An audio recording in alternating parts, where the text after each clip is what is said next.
Hi, and welcome to Unit 2, Figurative Language. This presentation will cover several different types of figurative language and give examples of each one. So the question for this chapter is pretty simple. It just is essentially, what are some common types of figurative language? This is something that you'll need to be able to identify so that you can recognize it in things that you're reading. It can contribute to tone, but also it's something that you'll want to be able to use well in your writing. So these are the terms that you should know after following this chapter. Figurative language and figure of speech are sort of the blanket or umbrella terms. And then all of the terms following that are all types of figurative language. So essentially, figurative language is just language that is not literal. It is language that sort of goes beyond a little bit and needs to be interpreted. It is often used to develop interest when an author is presenting information, but it does need to be interpreted correctly. So as an audience member, just make sure that you're being careful to do that.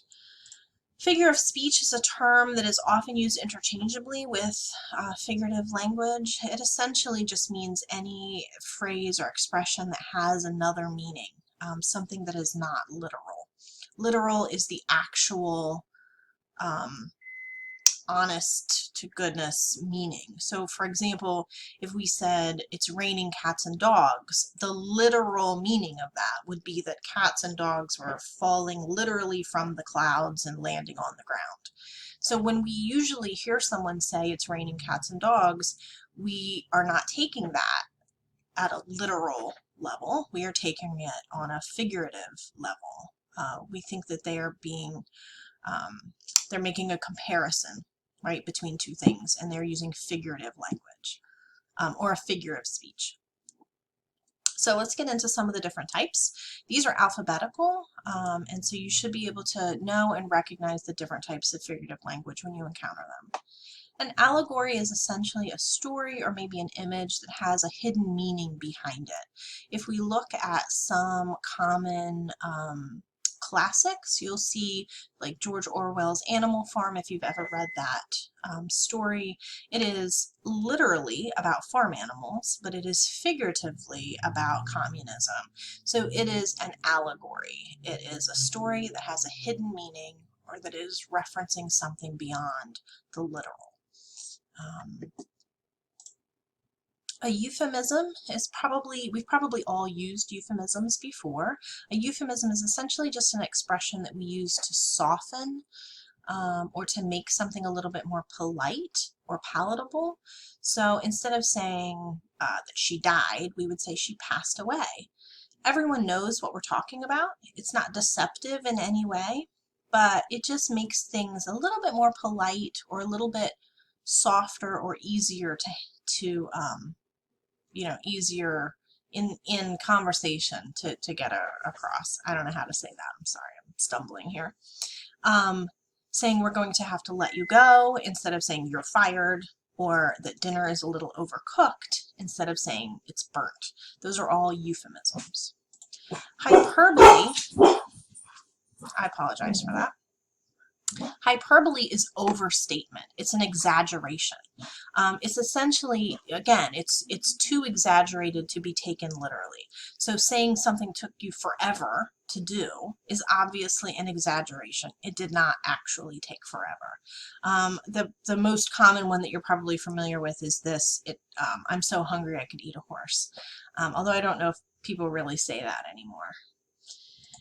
Verbal irony is similar to sarcasm in that it essentially is when you are saying almost the exact opposite of what the words literally mean. You're trying to get across a meaning that is opposite of what the words mean. So saying those ripped jeans were a great choice for your big interview is clearly an ironic statement or a sarcastic statement because those ripped jeans were definitely not a great choice for your interview. Another one is saying, thank you so much for showing up late today. I really enjoyed waiting for you. So again, that's an example of verbal irony. You are saying thank you and I enjoyed, but you do not mean thank you or I enjoyed. Metaphor is a type of figurative language. A metaphor is a direct comparison. It's when you're saying that one thing is another thing. Susan is a walking dictionary. Now, clearly, we can't take that on a literal level, but figuratively, we understand what that means. We are making a comparison between Susan and a walking dictionary. Saying that class was a nightmare is also a metaphor. The class was not literally a nightmare. You weren't asleep and dreaming it, hopefully, but you can get some sense of what the class was like by comparing it to a nightmare. Onomatopoeia. I know that's not what this word looks like, but if you haven't ever seen it and heard it at the same time, you may not recognize that that's how this word is said. But onomatopoeia refers to words that sound the way they mean, like they're written the way they sound, I guess. So all of these are examples: buzz, pop, poof, boom. You know, all of those like comic book expressions that are like pow, bang, smash. Those sound like what they are. So those are examples of onomatopoeia. We're getting there, guys. Only a few more. Personification is when you assign human characteristics to inanimate objects. So saying things like the cookies beckoned me from the other room. Well, obviously, again, that's not literal. The cookies did not literally beckon you, but you can understand what that means figuratively. The sea crashed angrily against the ship. The sea was not angry. The sea can't be angry because it doesn't have any emotions. I'm going to back up just a couple of slides.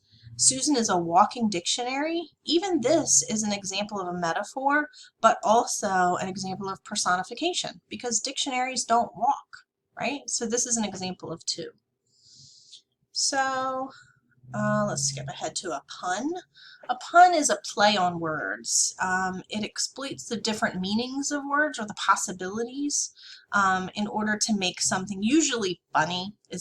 Typically puns are meant to be humorous or funny. The duck said, "Put it on my bill," right? Because bill has two different meanings. Every calendar's days are numbered. And then I like this last one. I wondered why the baseball was getting bigger, then it hit me. So, you know, those are puns. Those are plays on words. A simile is similar to a metaphor in that it is a direct comparison between two things, but it's a comparison that uses specifically the words like or as. So I'm sure you've heard these before. Pretty as a picture, grow like a weed, slept like a baby. All of those are examples of similes. It's when you're making a comparison between two things and you're using the word like or as. Although anybody who's actually had a baby knows that the term slept like a baby is a terrible comparison. Symbolism. Symbolism is essentially when you are using one thing, a person or an object, to sort of represent or stand in for something else, something that's not its literal meaning. When we were talking earlier about allegories, there are many characters in all of those allegories, and usually they undergo events or they interact with objects that have a symbolic meaning. Typically clouds or rain symbolize sadness, right? If you see a skull and crossbones somewhere, that is representing death or danger.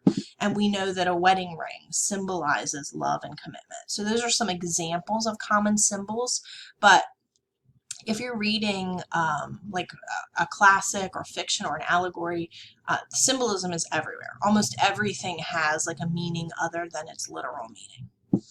And then finally, the last one is understatement. And we probably all can guess what that means. Understatement just means, it's the opposite of hyperbole or exaggeration, right? It's when we're presenting something as less important or significant than it actually is. So if you said something like, murder might not be the best solution here, that's kind of an understatement, right? Murder is probably far from the best solution here. So we're understating the case. I like the example here. It looks like it rained a bit last night. That's definitely an understatement. So those are some types of figurative language. Make sure that you feel comfortable recognizing the different types of language, and you should be fine. So let me know if you have questions, and I hope this has helped.